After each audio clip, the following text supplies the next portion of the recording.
Supreme কোর্টে আজকাল আপনি যদি যান আপনি বড় বড় বিলবোর্ড পাবেন। সেই বিলবোর্ডে লেখা আছে যে ফ্যাসিস্ট পুনর্বাসনের লক্ষ্যে প্রণীত বিচারপতি নিয়োগ অধ্যাদেশ বাতিল করো। তো এখন কে ফ্যাসিস্ট পুনর্বাসন করছে যদি প্রশ্ন করা হয়, এটা একটা বিরাট গোলক ধাঁধা। কিন্তু বাস্তবতা হলো এই যে আমি সুপ্রিম কোর্টে প্র্যাকটিস করি এবং সেখানকার একজন পেশাদার আইনজীবী হিসেবে, সাধারণ আইনজীবী হিসেবে আমার যে অভিজ্ঞতা, সেই অভিজ্ঞতার আলোকে আমরা দেখছি যে এখনো আমরা যেটাকে আইনের ভাষায় abuse of the process of the court বলি, অর্থাৎ আমাদের বিচারিক প্রক্রিয়ার অপপ্রয়োগ, সেটি কিন্তু আমরা নানাভাবে দেখতে পাচ্ছি।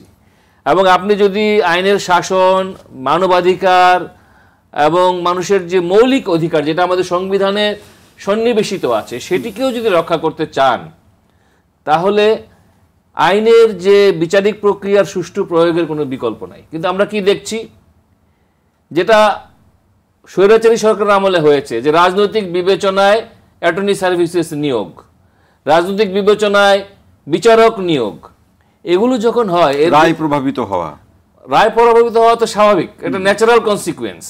তো এখন এই নিয়োগগুলো যদি মানে রাজনৈতিক বিবেচনায় হয়, এখন দলীয় সরকার নাই, এবং আপনি দেখেন যে আমার মনে হয় যে এই ইন্টারিম একদিক দিয়ে খুব শক্তিশালী একটা সরকার, কারণ সে যখন শপথ নেয় তাকে সবাই সাপোর্ট দিয়েছিল, ফলে ওই দিক থেকে সে কারো দিক থেকে বিরোধিতার সম্মুখীন হয় নাই, খুবই শক্তিশালী। আবার এখন মনে হচ্ছে ইন্টারিম হলো সবচেয়ে অসহায় একটা সরকার, কারণ তার সাথে কেউ নাই। ফলে এই যে একটা দোলাচল, এই দোলাচলের ভুক্তভোগী তার কারণটা বলা হচ্ছে যে অ্যাডভোকেট হাসান তারিক চৌধুরী, যে সরকারকে মৌখিক সহযোগিতা দিয়ে অনেকেই সুযোগ সুবিধা নিচ্ছে, কিন্তু কার্যত সরকারকে কেউ সহযোগিতা করছে। এই জন্যই তো আস্থার প্রশ্ন। সরকারে যারা বসে আছেন তারা কি মিনিমাম কোনো আস্থার উদাহরণ তৈরি করতে পেরেছেন?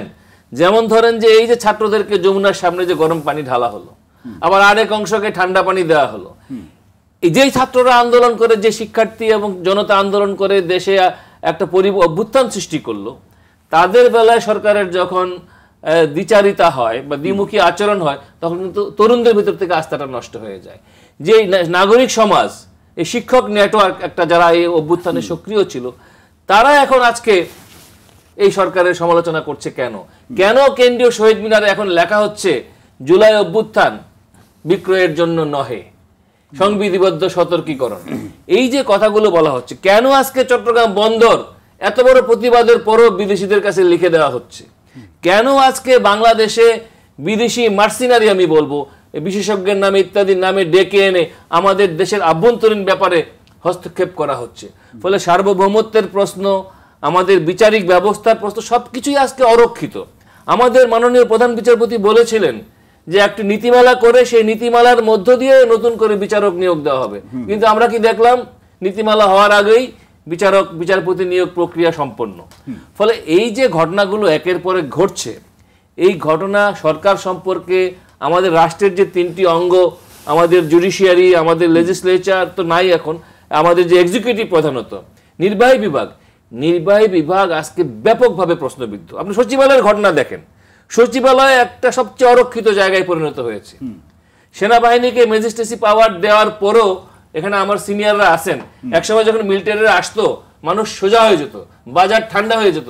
এখন কি বাজার ঠান্ডা হচ্ছে? দ্রব্যমূল্য কি কন্ট্রোলে হচ্ছে? মার্কেটে চাঁদাবাজি কি বন্ধ হয়েছে? হয়নি। চাঁদাবাজির সর্বোচ্চ উদাহরণ আমরা দায়ী করা হচ্ছে যে রাজনৈতিক শক্তিগুলোর মধ্যে কাউকে বেশি করে দায়ী করা হচ্ছে। তাহলে সরকারে যারা আছেন তাদের সম্পর্কে চাঁদাবাজির অভিযোগ ওঠেনি? সেটা নিয়ে কি নিউজ হয়নি? সেটা কি কোনো ব্যাখ্যা কি আমরা জানতে পেরেছি? পলিটিক্যাল পার্টিগুলোর ব্যাপারে যেভাবে অভ্যুত্থানে আন্দোলনের গ্রাফিতি তৈরি হয়েছিল, তখন বলা হয়েছিল চেটে নয় খেটে খান।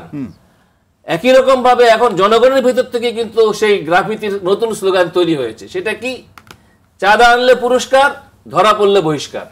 মানুষের ভেতর থেকে তৈরি করা স্লোগান পলিটিক্যাল পার্টির জন্য।